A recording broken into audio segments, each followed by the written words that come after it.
I used to start my videos by saying no intro, no outro, just real talk. But if you say that at the start of every video, then saying no intro becomes your intro. I'm going to play this clip and then give you some commentary at the end of it. When we talk about politics, it's important that we don't just talk about what we believe, that we don't just talk about what we know, we don't just talk about the decisions we make, but that we also talk about the role of desire, what it was we wanted or yearned for that drove those decisions.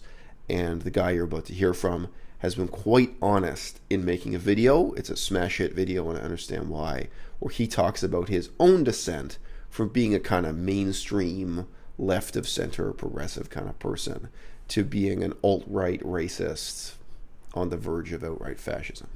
You know, eventually, as I was looking through all these videos, this little video, this YouTuber popped up in my sidebar, and you know, it had an interesting, like, clickbaity title, and it was something about the truth about therapy, or it was something to do with depression and self-help and bettering yourself, and it looked interesting to me. I clicked on it, and it was this Canadian YouTuber, and I think you guys know where I'm going with this. Stefan resonated with me.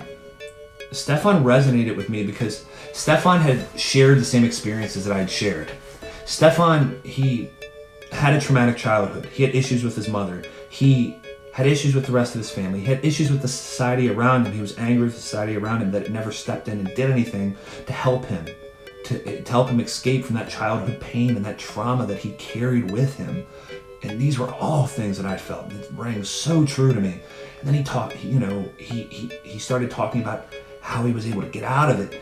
And, you know, and basically, like, he blamed a lot of his situation on liberalism. In my mind, I set him up as an authority figure. I was uneducated. And when he would feed me this information about history and about, you know, what he saw as scientific facts and his theories and his social commentaries, because of the benefits that I'd gotten from him and the pain that he had relieved from me, I assumed he was honest, or at least at the very least I assumed that he was correct. And you know, it happened so fast. You know, I started out as a libertarian, mind you, when I watched Stefan's content. Before that I was a liberal, but then as I listened to Stefan, I picked up libertarian ideas, which transitioned into, you know, anarcho-capitalist ideas. But what would happen was I would get to a point where, you know, I wanted the libertarianism because I wanted a free society, but then I realized that, well, we can't have a free society if there isn't social cohesion and there isn't a strong structure to bind us together. And I started to believe that we needed strong borders, and we needed a national identity, and we needed to raise the birth rates. And to me, it wasn't necessarily white birth rates. I saw it more as like, we needed more intelligent people having children. And then as I started to learn more, as I listened to people like, you know, Jared Taylor, or, you know, Molyneux started putting out a lot more race content, talking about race and IQ, talking about the bell curve, and you know, they use this term called race realism. And the idea is that there's differences in the races depending on where they evolved in the world, and that, you know, these are inexplicable. These are, or they're immutable. You know, they're tied to biology, and that we can't escape them necessarily. And so I bought into that, and because of that, I started to see society as a product of this, you know, the combination between culture and race being so important because it's tied to IQ. Collectively, ethnicities around the world tend to act differently. They tend to have different incomes. They tend to have different rates of marital stability. They tend to have different rates of criminality. They tend to have different rates of different accumulations of assets. They tend to have different levels of education. You go on and on and on. Now, if there's any genetic component to that, and I believe that there is, nobody knows for sure, it's just a belief, then you cannot run a high IQ society with low IQ people. So this young man has had the courage to come out and really give us a diagram of his own downward spiral as he lazily clicked from one YouTube video to the next and made a series of political decisions that drew him from mainstream left of center liberal and progressive values down into darker and darker, more authoritarian, ultimately more racist view of the world.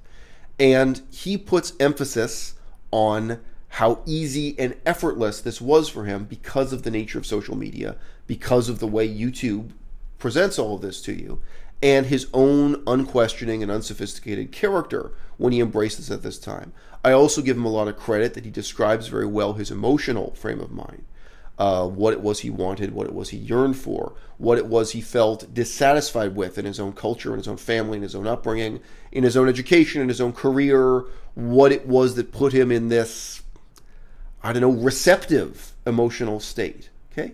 I think it's very, very important that when we talk about politics, when we talk about our own political autobiographies, to put it that way, that we have a sense of the role of desire. That desire is something tremendously important apart from knowledge or belief. What we know and what we believe to a very large extent is something we are born into. I think we've got to deal with 4 categories here. 1, there are the political beliefs, the political ideologies that we're born into. There are the political ideologies that we did not choose ourselves, but that our parents chose for us. And then at some stage, at some age of our lives, we become the ones to blame. Whether we reject those and take on new ideologies, or if we conform to them. But at some point, it's not just that your parents were Republicans. If you're 25 years old and you're still in the Republican Party, it's become your choice, even if it wasn't your choice you made in the first place, right? And of course, a large percentage of us question and reject the political assumptions our parents had. We joined some other political party. So this is the first distinction. The ideologies we chose for ourselves and the ideologies that are chosen for us. And the second distinction I want to make here is the tricky distinction between religious and secular political beliefs. Because the problem is that political beliefs, they're binding and they transform our lives in a profound way that really does resemble religion. If you don't believe it, Google the history of communism real quick. And guys, if you didn't know, my parents were communists. My parents weren't moderate communists. My parents were communist extremists. And obviously, this young man does a good job of describing it. These subtle steps towards racism, scientistic racism, the completely phony and insincere race and IQ debate, that shaped the way you perceive the whole world, not just issues like immigration, but obviously the history of empire, the history of the British Empire, the history of the French Empire, colonialism, why the map of the world is the way it is, why people in Australia and America speak English and not indigenous languages. There's a lot built into this. It's a worldview that's kind of corrosive, and it changed the way he perceived himself. He mentioned also, by the way, he used to have friends that were gay and friends that were black, friends that were races other than white.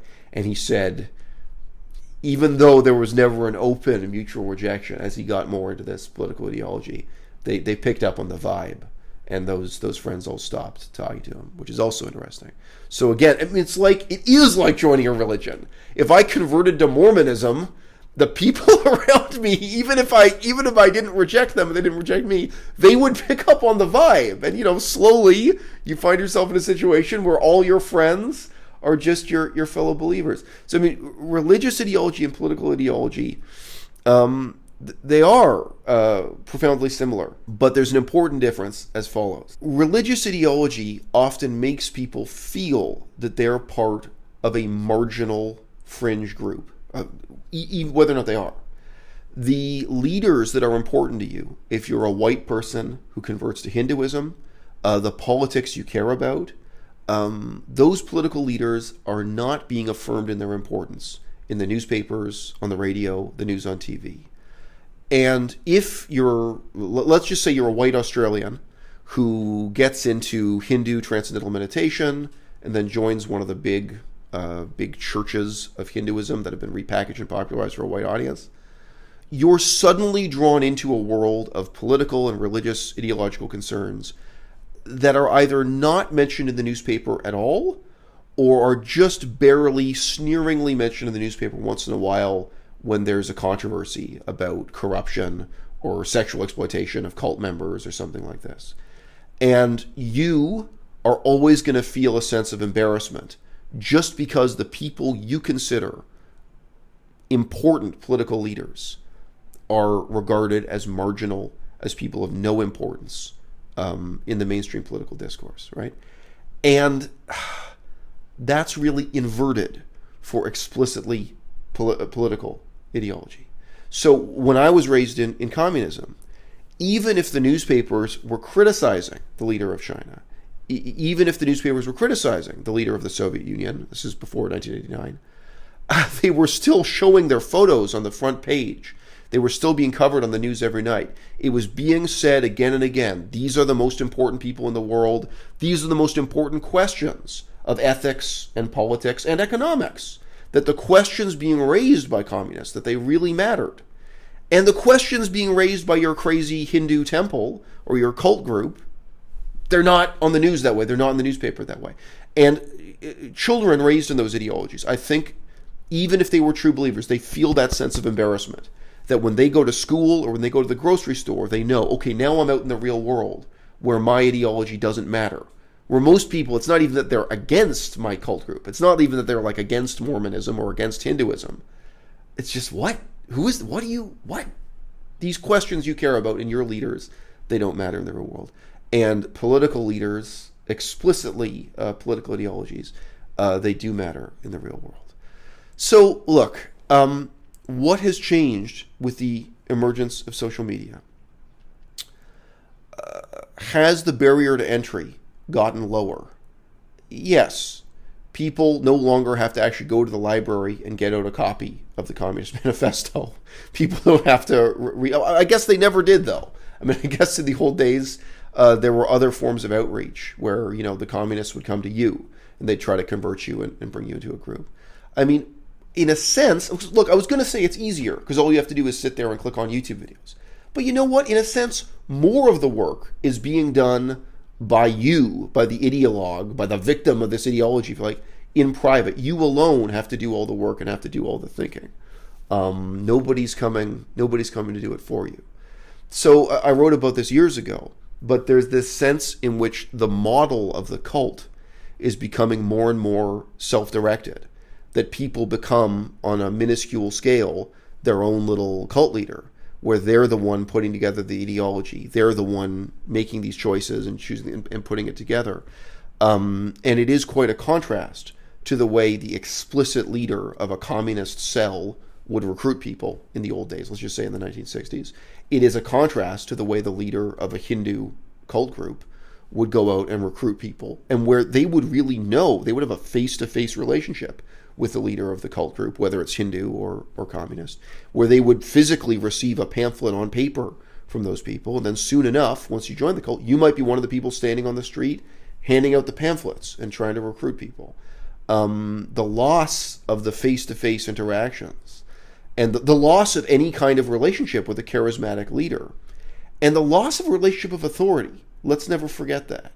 There's no one telling you what to believe or what to do. That instead you get to put together your own bird's nest. You get to put together the bits and pieces you choose. That's also a part of this guy's story. He mentions specifically that once he got into this right-wing fringe group, he never believed the anti-Semitic element of it. It was his choice, So if you join an old-fashioned cult, there were no choices like that. Either you're joining or you're leaving, where it's become porous and self-selected that way. I think that this kind of examination, whether it's directed inwardly or directed outwardly, like whether it's a young man like this reflecting on himself and why he made these choices, or if it's directed out and we're criticizing the organizations that are recruiting people this way, or just criticizing the YouTube channels that are influencing people this way. I think what it ultimately has to lead to, though, is the examination of the desire that leads people in and guides them through this process. What did you want? What was it you yearned for? And I'm not even presuming it's something dark and terrible and dangerous. Maybe you were yearning for a sense of community. Maybe you wanted to have colleagues. Maybe you wanted to have equals who would not just agree with you, but also disagree with you and debate what you felt were the major social issues of your time. Maybe you wanted to feel like you were part of the solution and not part of the problem. When you looked around at the society you were part of. I remember that meant so much to me when I was a kid about ecology. It was like, there's just these huge problems with ecology. And wanting to feel like, is there some way I can connect to deforestation? I'm living downtown in a major city. Like, but deforestation is this huge problem. How can I connect to it? And, I really failed. But I remember yearning to wanting to feel connected to those political issues. And I see that with people, not just young people, middle-aged people. It can be anything. It can be human trafficking. It could be any social issue that for some reason really gets to them. And then they have this yearning, can they sign up for something? Can they join a group? Can they go to an event so they feel connected to this issue and they feel like they're part of the solution and not part of the problem? So those are not necessarily dark, destructive, bad urges. But it comes down, I think, ultimately to a sense of an awareness of that desire, trying to have a more precise understanding of the desires that guided you into this. And now that you're on the way out of it, now that you're just more enlightened as to what your options are, well, what are you going to do? What are you going to do in the next 5 years to make the world a better place? And yeah, you know what? Maybe for a lot of us, the answer is instead the humbling and humiliating, nothing at all. But at least with a precise awareness of what those desires are, you're not going to end up being a puppet for some ideology that's offering you ultimately the gratification of those unexamined desires.